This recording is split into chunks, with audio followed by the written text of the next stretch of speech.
करने वाला की ওলামায়ে দ্বীনদের কুরবানি মুসলমানের রক্তের বদলা আল্লাহ তাআলা দান করেছেন। যে নির্দ্বিধায় আপনারা দ্বীনি কথা শোনার জন্য বসতে পেরেছেন, আসতে পেরেছেন, মাহফিলের ইন্তজাম হয়েছে, যাকে খুশি তাকে দাওয়াত দিতে পারতেছেন। যাদেরকে জেলখানায় বন্দী করে রেখেছে তাদের দেখার জন্য এখন লক্ষ জনতার ভিড়। আল্লামা মামুনুল হক যেখানে যায় সকাল 9টা নাই 10টা নাই দেখার জন্য মানুষ ভিড় করে। কেন? 3 বছর দেখতে দেয় নাই, পিপাসা লাগছে। চতুর্দিক থেকে মানুষ সকালে দুপুরে রাত্রে 12টা 1টার সময় একত্রিত হয়ে যায়। আর একটা বড় কথা হলো আমাদের দেশে মুসলমানদের ঈমান আছে, আল্লাহ পাকের মহব্বত আছে, এজন্য তাদের আলেম দেখতে ভালো লাগে। এটা তাদের ঈমানের অংশ। আলেমদের কথা শুনতে ভালো লাগে, আলেমদের চেহারা দেখলে তাদের হৃদয় শান্ত হয়, এটা ঈমানের হিস্সা। ঈমান থেকে ওলামাদের মহব্বত জাতির হৃদয়ে আছে। এই মহব্বত যারা কাটতে চেয়েছে তারা দেশেও জায়গা পায় নাই। এই জাতি তাদেরকে মাটি দিয়ে হাইটা যাইতে দেয় নাই, উইরা যাইতে বাধ্য করেছে।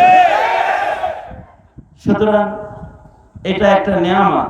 এই নিয়ামতের শুকরগুজার হই। আওয়াজ করে বলুন আলহামদুলিল্লাহ। আরো জোরে আওয়াজ করে বলেন আলহামদুলিল্লাহ। এই খোঁচাখুচি সুতা টানাটানি বাদ দিই, এগুলো না করি। আয়াত ও হাদিস থেকে কিছু কথা আপনাদের কানে দেওয়ার ইরাদা, তাই কোনো ভূমিকা ছাড়া আমি আমার আলোচনায় প্রবেশ করতেছি।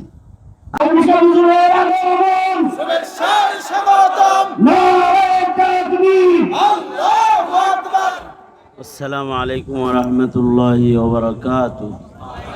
আলহামদুলিল্লাহ আলহামদুলিল্লাহি ওয়া কাফা ওয়া সালামুন আলা ইবাদিহিল্লাযীনা ইসতাফা। أما بعد فأعوذ بالله من الشيطان الرجيم.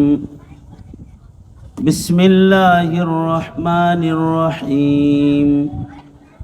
والذين آمنوا أشد حبا لله. وقال النبي صلى الله عليه وسلم لا يؤمن أحدكم حتى أكون أحب إليه من والده وولده والناس أجمعين، أو كما قال عليه الصلاة والسلام. اللهم صل على محمد وعلى آل محمد كما صليت على إبراهيم وعلى آل إبراهيم إنك حميد مجيد.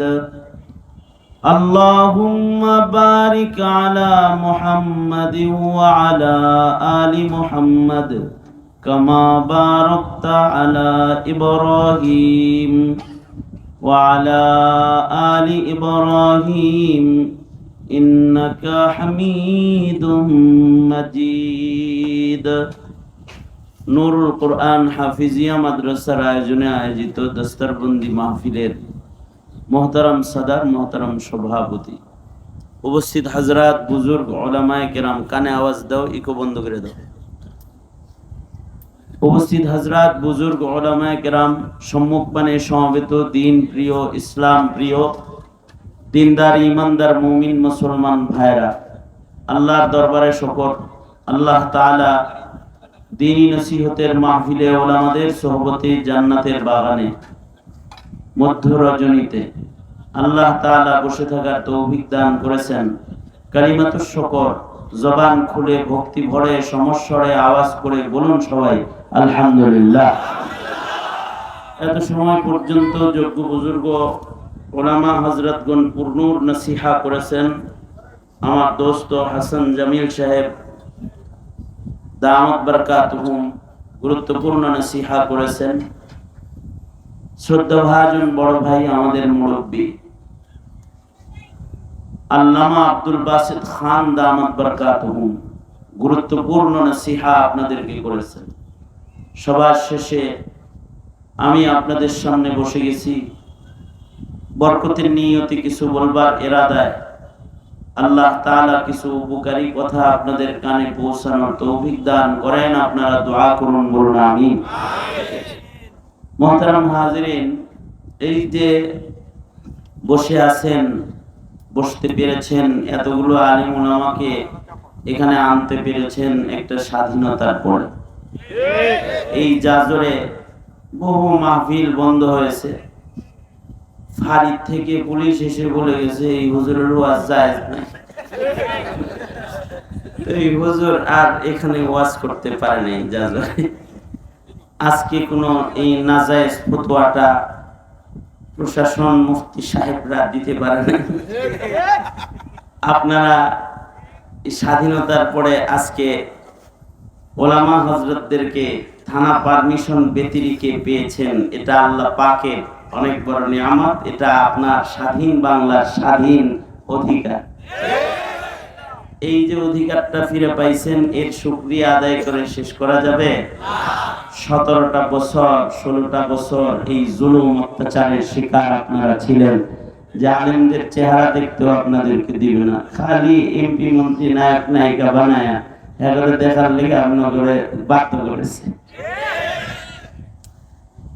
बहरहाल अल्लाह ताला परिवर्तन करने वाला के ওলামায়ে দ্বীনদের কুরবানি, মুসলমানের রক্তের বদলা আল্লাহ তাআলা দান করেছেন। যে নির্দ্বিধায় আপনারা দ্বীনি কথা শোনার জন্য বসতে পেরেছেন, আসতে পেরেছেন, মাহফিলের ইন্তজাম হয়েছে, যাকে খুশি তাকে দাওয়াত দিতে পারতেছেন। যাদেরকে জেলখানায় বন্দী করে রেখেছে তাদের দেখার জন্য এখন লক্ষ জনতার ভিড়। আল্লামা মামুনুল হক যেখানে যায় সকাল 9টা নাই 10টা নাই, দেখার জন্য মানুষ ভিড় করে। কেন? 3 বছর দেখতে দেয় নাই, পিপাসা লাগছে। চতুর্দিক থেকে মানুষ সকালে দুপুরে রাত্রে 12টা 1টার সময় একত্রিত হয়ে যায়। আর একটা বড় কথা হলো, আমাদের দেশে মুসলমানদের ঈমান আছে, আল্লাহ পাকের মহব্বত আছে, এজন্য তাদের আলেম দেখতে ভালো লাগে। এটা তাদের ঈমানের অংশ।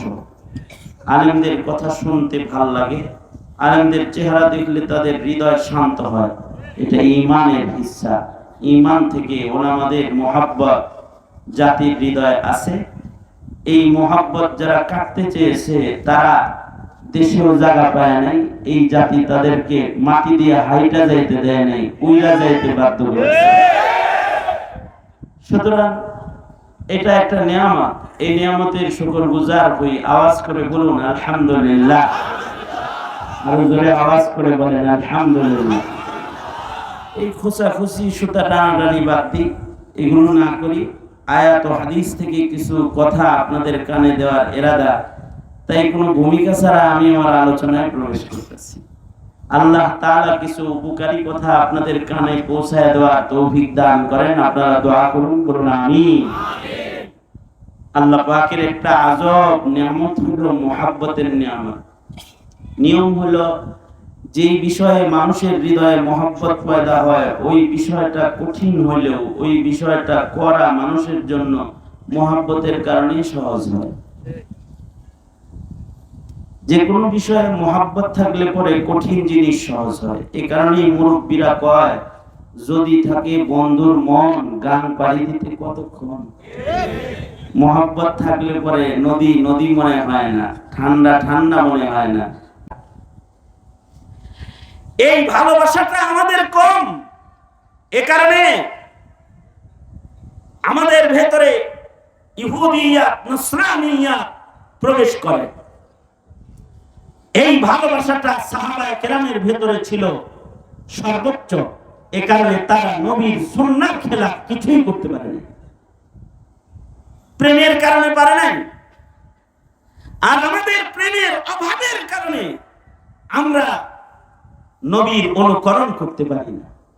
এটা হলো নবী প্রেমের অভাব, আল্লাহ প্রেমের অভাব। এই অভাবটা দূর হয় যে সকল কাজ করলে, জিকির করলে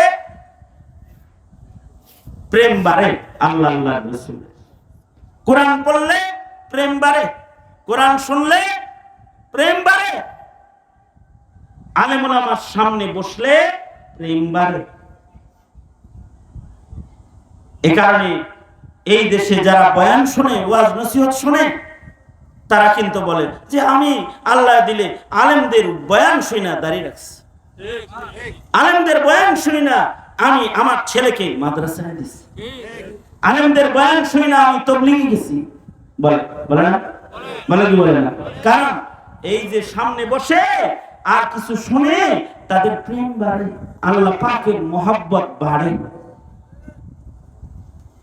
এই মহব্বত বাড়ুক এটা ইসলামের দুশমনরা চায় না। এ কারণে ওরা ওয়াজ মাহফিলে বাধা দিয়েছে, এ কারণে ওরা আলেমদেরকে জেলখানায় বন্দী করেছে, যেন কেউ আলেমের সামনে না বসতে পারে। আল্লাহ পাকের জগদ্দল পাথরকে আমাদের মাথার উপর থেকে সরাইছে। এখন ওয়াজ মাহফিল তো শুনতে পারতেছেন, যাইতে পারতেছেন, আলেমদেরকে যাদের জেলে ছিল তাদের কাছে পাইতেছেন। কি হবে? জাতির ভেতরে ঈমান বাড়বে, ঈমানের স্পিরিট আসবে, তাদের আল্লাহর প্রেম, নবীর প্রেম এটা বৃদ্ধি পাবে। আল্লাহ আল্লাহর রাসূলের প্রেমে যদি কারোর ঘাটতি হয় তাহলে আল্লাহ পাক নারাজ হয়। আমাদের তো আল্লাহ প্রেম, নবী প্রেমের ঘাটতির শেষ নাই, কিন্তু সাহাবায়ে কেরাম রিজওয়ানুল্লাহি আলাইহিম আজমাইন ওনাদের ভেতরে যদি এই প্রেমটা আল্লাহর রাসূল কখনো কম দেখতেন তাহলে শাসন করতেন। এই শাসন আমাদের ভেতরে এখন আর নাই। আমরা আমাদের সন্তানদেরকে শাসন করি না, এই তুই আল্লাহ প্রেম, নবী প্রেম তোর কম কেন, এই নামাজ পড়স না কেন, এই এটা করলি না কেন, এটা করলি না, জিগায়ও না। কিন্তু আল্লাহর রাসূল সাল্লাল্লাহু আলাইহি ওয়াসাল্লাম কখনো যদি সাহাবীদের ভেতরে আল্লাহ প্রেম, নবী প্রেম ঘাটতি দেখতেন তাহলে শাস্তি প্রদান করতেন। একবার আল্লাহর রাসূল তবুকের যুদ্ধে যাইবেন, দুই হাত উপরে তোলেন, কথা শুনেন না, মানে তুমি ভিতরে কথা শুনেন, আমি দুই হাত উপরে তুলতে বলছি, কমপক্ষে কয়েক সেকেন্ড পরে তুলছে। ভিতরে সাউন্ড ক্লিয়ার করো। এই কথাটাই আমার শেষ কথা। সোজা করেন, আমার খুলে দেন, নাড়াচাড়া দেন, জবান খুলে আওয়াজ করে বলেন আল্লাহু আকবার, আর জোরে করে বলেন আল্লাহু আকবার। হাত নামান, এক হাত তুলেন, ডান হাত তুলেন, ডান হাতে আছে না, দুই হাত তুলেন,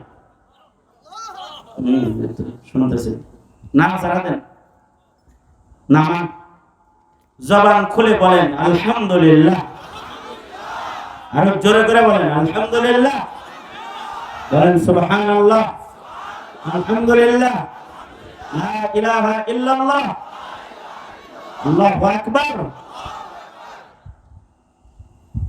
আল্লাহর রাসূল যদি দেখতেন, কথাটা খেয়াল করেন, আল্লাহর রাসূল যদি দেখতেন যে অমুকের ভেতরে আল্লাহ আল্লাহর রাসূলের প্রেমের ঘাটতি আছে, এটা যদি খালি দেখতেন তাহলে আল্লাহ নবী শাস্তি দিতেন। উদাহরণ, নবীজি যুদ্ধে যাইবেন, তবুকের যুদ্ধ, মদিনাতুল মুনাওয়ারা থেকে তবুকের দূরত্ব 950 মাইল, 950 মাইল। বাড়ির কাছের কথা, বিমানে যাইব, হেলিকপ্টারে, গাড়িতে, পায়দল হেঁটে যেতে হবে, রোডঘাট আছে না মরুভূমির উপরে, তাহলে যুদ্ধটা সহজ যুদ্ধ না কঠিন যুদ্ধ? গরমের দিন মরুভূমির উপর দিয়ে হেঁটে যেতে হবে, পায়ে হেঁটে যেতে হবে। এদিক দিয়ে মদিনায় খেজুর পাকছে কেবল, যদি যুদ্ধে যায় খেজুর এগুলার ঘরে আসবে না, পাকা খেজুর বাগানে পড়ে মাসের পর মাস যুদ্ধে থাকলে খেজুর নষ্ট হয়ে যাবে, বাগান নষ্ট হয়ে যাবে। আল্লাহর পক্ষ থেকে পরীক্ষা হলো মালের মোহাব্বত বেশি না আল্লাহ আল্লাহ নবীর মোহাব্বত বেশি, পরীক্ষা দাও মদিনার সাহাবী। এটা হলো পরীক্ষা। আল্লাহর রাসূল বললেন চলো যুদ্ধে চলো। অমুক অমুক অমুক অমুক অমুকে নামাজ পড়াইবা, অমুকে মদিনায় বিচার বিভাগ দেখবা, অমুকে খলিফার দায়িত্ব পালন করবা, তোমরা ছাড়া বাকি যা আছে সব আমার লগে চলো, সকলকে যুদ্ধে যেতে হবে। এটা হলো আদেশ। কে কে থাকবা? অমুক অমুক অমুক অমুক অমুক, বাকি সব যাইতে হইব, একজনও বাদ পড়া যাবে না। সাহাবীরা তো আর আমাদের মতো না, সাহাবীরা সব জামাত বন্দী হয়ে বের হয়ে পড়ছে আল্লাহ রাসূলের সাথে যুদ্ধে যাওয়ার জন্য, সবাই বের হয়ে পড়ছে। কিন্তু 5 জন বের হয় নাই। মুনাফিকদের পিছে পিছে 5 জন মুমিনরাও আটকা পড়ে গেছে অবহেলার ভেতরে। 5 জনের ভেতরে 2 জনের আবার হুঁশ আইছে, কি করলাম গেলাম না কা। তারা 2-4 দিন পরে দ্রুতগামী ঘোড়া নিয়ে সওয়ার হয়ে তারা রাসূলের সাথে যুদ্ধে শামিল হয়ে গেছে। কিন্তু 3 জন সাহাবী অবহেলা করে, এরা কিন্তু সাহাবী, এদের ঈমান চাঙ্গা, ঈমান কামিল ঈমান, তাদের ঈমানের উপরে মহান আল্লাহ রাজি, রাদিয়াল্লাহু আনহুম ওয়া রাযু আন।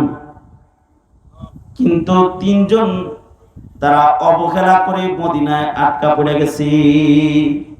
অবহেলা হইল যেমনই কয়দিন পরে যে নবীর সাথে শামিল হয়ে যেমনই, এরকম একটা অবহেলা এই 3 জনের ভেতরে জায়গা পেয়েছে। 3 জনের নাম হলো, একজন হলো কাব ইবনে মালিক, আরেকজন হলো হিলাল ইবনে উমাইয়া, মুরারা ইবনে রবিআ। এই 3 সাহাবী এরা অবহেলা করে মদিনায় রয়ে গেলেন। কাব ইবনে মালিক নিজেই ঘটনাটা বর্ণনা করেন, বুখারীতেও আছে, হাদিসের কিতাবে রিওয়ায়াত আছে। উনি বলেন, আমরা যাই যাই করে আর গেলাম না, ভাবতেছিলাম যে পরে যে শামিল হয়ে যাব, কিন্তু আল্লাহর রাসূল যুদ্ধে বিজয় অর্জন করে মদিনার দিকে যাত্রা শুরু করলেন। যুদ্ধ বেশি দিন লম্বা হল না, আল্লাহর রাসূল মদিনার দিকে চলে আসতেছেন, খবর পাইলাম। কাব ইবনে মালিক বলে, অবহেলা কইরা আসামি হয়ে গেলাম না, এখন না জানি কি উপায় হবে। কাব ইবনে মালিক বলে, মনে মনে কথা রেডি করলাম, আল্লাহর রাসূল আসলে আল্লাহর রাসূলের কাছে সাজায় গুজায় ব্যাখ্যা দিব। কিন্তু নবীজি যখন মসজিদের নববীতে আসলেন আর আমাকে ডাকলে আমি কাছে গেলাম, আমায় রাসূল জিজ্ঞাসা করলেন, কাব যুদ্ধে গেল না কেন? কাব ইবনে মালিক বলে, সাদিকুল মাসদুক পয়গম্বরের চেহারা দেখার সাথে সাথে যা কথা বানাইছিলাম সব ভুলে গেলাম, সত্য প্রকাশ করতে বাধ্য হলাম। আল্লাহর রাসূলকে বললাম, ওগো আল্লাহর নবী, অবহেলা ছাড়া অন্য আর কোনো কারণ ছিল না, শুধুই মাত্র অবহেলার কারণে আমি যুদ্ধে শামিল হইনি। নবীজি বললেন, টাকা ছিল না? কাব বলেন, আমি বললাম ছিল। অসুস্থ ছিলাম না? সুস্থ ছিলাম। সওয়ারি ছিল না? শামিল হইতা। কাব ইবনে মালিক বলে, একটা না 2টা সওয়ারি ছিল, ইচ্ছা করলে যাইতে পারতাম, অবহেলা করে যাইনি। সত্য বলে দিলেন। আল্লাহর রাসূল এই অবহেলার শাস্তি দিলেন। আল্লাহর রাসূল বললেন, তোমাদের বয়কট করা হলো। মদিনায় ঘোষণা দিয়ে দিলেন, এই মদিনাবাসী, তোমরা কেউ এই 3 জনের সাথে কথা বলবা না, তাদের সাথে বেচা কেনা করবা না, ওরা সালাম দিলে সালামের উত্তর দিবা না, ওদেরকে কেউ সালাম দিবা না, ওদেরকে কেউ হালপুরসি করবা না, ওদের বয়কট করা হলো। বয়কট করা হয়েছে। কাব ইবনে মালিক বলে, হিলাল ইবনে উমাইয়া আর মুরারা ইবনে রবিআ এরা তো বুড়া মানুষ, শরমে এরা আর ঘর থেকেই বাইরে হয় না, বয়কট হয়ে গেছে, খালি কান্দে ঘরের ভিতরে। কিন্তু আমি তো নওজওয়ান, আমি সাহস করে মদিনায় মসজিদে নববীতে আসি রাসূল দেখার জন্য। নবী আমার দিকে না তাকাইলো, কেউ কথা না বললো, আমি তো রাসূল দেখতে পারবো কমস কম। কাব ইবনে মালিক বলে কখনো কখনো আমি বাজারে যাই, বাজারে গেলে কেউ আমার দিকে তাকায় না, আমি সালাম দিলে কেউ ওয়ালাইকুম আসসালাম কয় না, বয়কট হয়ে গেছে। কাব ইবনে মালিক বলে তারপরেও মসজিদে যাই, নবীজি আমার দিকে তাকায় না, কিন্তু আমি যাই আমার নিজের পিপাসা নিবারণ করতে, রাসূল দেখতে যাই। নবী আমারে না দেখলো আমি তো নবীজিকে দেখতে পারবো, তাই রাসূল দেখতে মসজিদে যাই। যেমন আপনারা আলেম দেখতে ওয়াজ মাহফিলে আসেন, সাহাবীরা নবী দেখতে মসজিদে যাইত। যারা এখন থেকে নামাজে যান, দুই কাম করতে যাইবেন, নামাজ পড়তেও যাইবেন, ইমাম সাহেবের দেখতেও যাইবেন, তাহলে সাহাবীর আমলের সাথে আমলের মিল হয়ে যাবে। ইমামকে এক নজর দেখাবেন তো রাসূল দেখার সওয়াব হবে। কাব ইবনে মালিক বলে নামাজও পড়ি, ফাঁক দিয়া রাসূলকে দেখি। আল্লাহু আকবার, জোরে করে বলেন আল্লাহু আকবার। এইরকম নিয়ত কইরা যদি বাংলাদেশের কোন মুসল্লি মসজিদে যায়, ওই মুসল্লি ইমামের সাথে বেয়াদবি করবে না, মুয়াজ্জিনের সাথে বেয়াদবি করবে না, তার চাকরি নিয়েও বেয়াদবি করবে না। নামাজও পড়তে যায়, ইমামও দেখতে যায়, তাহলে তার ভেতরে ইমাম দেখার একটা প্রেম ভালোবাসা থাকলে সে ইমামের সাথে তো বেয়াদবি করবে না। ইমামের সাথে বেয়াদবি কখন হয়? ইদানিং কালে ইমামের সাথে বেয়াদবি এটা অহরহ বস্তুতে পরিণত হয়েছে। ইমামদেরকে চার্জ করা, ইমাম মুয়াজ্জিনের সাথে বেয়াদবি করা, এই বেয়াদবি গুলো তারাই করতে পারে যাদের ভেতরে আলেমদের আজমত নাই, সম্মান নাই। কথা বলেন ঠিক কিনা? আলেমদের আজমত না থাকলে কি হয়, এটা হাসিনার কাছ থেকে শিক্ষা গ্রহণ করে নেব। কি হয়, আলেমের আজমত দিলের ভেতরে থাকা চাই, আলেমের সম্মান থাকা চাই। তাহলে মসজিদে খালি নামাজ পড়তে না, ইমাম দেখতেও যাব, কারণ ইমাম দেখলে নায়েবে নবী দেখা হবে। কি দেখা হইব? নায়েবে নবী দেখা হইব। মসজিদে গেলে ইমাম সাহেবের সাথে মুসাফা করে আইবেন, মুয়াজ্জিন সাহেবের সাথে মুসাফা করে আইবেন। কারণ তো একটা ধমক দে, হেই যারা দেন নাই আজকে, এটা বললেন নাকি বললেন? হ্যাঁ, মুসাফা করে আসবেন, দেখা সাক্ষাৎ করে আসবেন। কারণ আলেমদের সাথে জিয়ারত এটাও একটা ইবাদত। কাব ইবনে মালিক বলে আমি তো মসজিদে যাই রাসূল দেখতে। সাহাবীদের একটা পছন্দনীয় আমল ছিল রাসূল দেখা। আবু বকর বলে আমার সবচেয়ে পছন্দের কাজ হলো আন-নাজরু ইলা ওয়াজহি রাসূলিল্লাহ, তাকায়া রাসূলের চেহারা দেখা, এটা আমি আবু বকরের পছন্দের কাজ। সুবহানাল্লাহ, আস্তে করে বলেন সুবহানাল্লাহ। এই রবিউল আউয়াল মাসে নবী দেখা যাবে না দেখা এক সাহাবী আল্লাহর কাছে দোয়া করে অন্ধ হয়ে গেছে এই রবিউল আউয়ালে। কারণ রবিউল আউয়ালে আল্লাহর রাসূলের জন্ম এবং ওফাত, নবীজি জন্ম গ্রহণ করছেন রবিউল আউয়ালে, নবীজির ইন্তেকালও হয়েছে রবিউল আউয়ালে। 12ই রবিউল আউয়াল আল্লাহর রাসূলের ওফাত দিবস। এই 12ই রবিউল আউয়ালে এক সাহাবী রাসূল দেখতে পারবে না, এই টেনশনে আল্লাহরে বলে, আব্দুল্লাহ বিন যায়েদ বিন আব্দে রাব্বিহি সাহাবী খেজুর বাগানে কাজ করতেছে আর শুনে যে নবী ইন্তেকাল করছে, আল্লাহরে বলে আল্লাহ আমার চোখ বন্ধ করে দাও, যে চোখ দিয়ে রাসূল দেখা যাবে না, ও চোখ দিয়ে দুনিয়ার আর কিছু দেখতে চাই না আমি আল্লাহ, এটা আল্লাহ করে দাও। দোয়া করছে, দোয়ার সাথে সাথে বন্ধ হয়ে গেছে, সাথে সাথে বন্ধ হয়ে গেছে।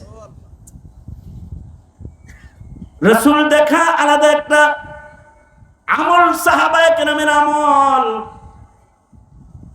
কাব ইবনে মালিক বলে কাছাকাছি যায় বসতাম, আল্লাহর রাসূলরে আমি দেখতাম আর মনে মনে কামনা করতাম আমি রাসূল দেখি, রাসূল যেন আমারে দেখে।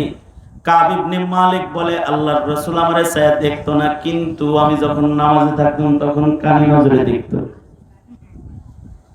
কারণ সাহাবী যেমন আল্লাহর রাসূলকে মহব্বত করে, রাসূলও সাহাবীকে মহব্বত করে। যখন তিনি নামাজে থাকতেন তো আল্লাহর রাসূল কানি নজরে দেখতেন। কাব ইবনে মালিক বলে 40 দিন পরে আল্লাহর রাসূল বললেন, এই কাব, ঘরে তোমার বিবি আছে না? জি আছে। তোমার বউরে বাবার বাড়ি পাঠিয়ে দাও। আসমান ভাইয়া মাথায় পড়ে গেল, একটা মাত্র মানুষ যে আমার সাথে মদিনায় কথা কয় সে হলো আমার বিবি, এখন রাসূল বলে বউরে বাবার বাড়ি পাঠায়। তার মানে আমি মরে গেলে, আমি মারা গেছি এই খবর দেওয়ার মানুষ আমার ঘরে নেই। কাব ইবনে মালিক বলেন, আমার রুনাজারি আরো বেড়ে গেল। কারণ এই অবস্থায় যদি ঘরে মরি, মরার খবরও কেউ দিবে না। আর এই অবস্থায় মারা গেলে মদিনার কেউ আমার জানাজায় আসবে না, কেউ আমার কবরে মাটি দিবে না।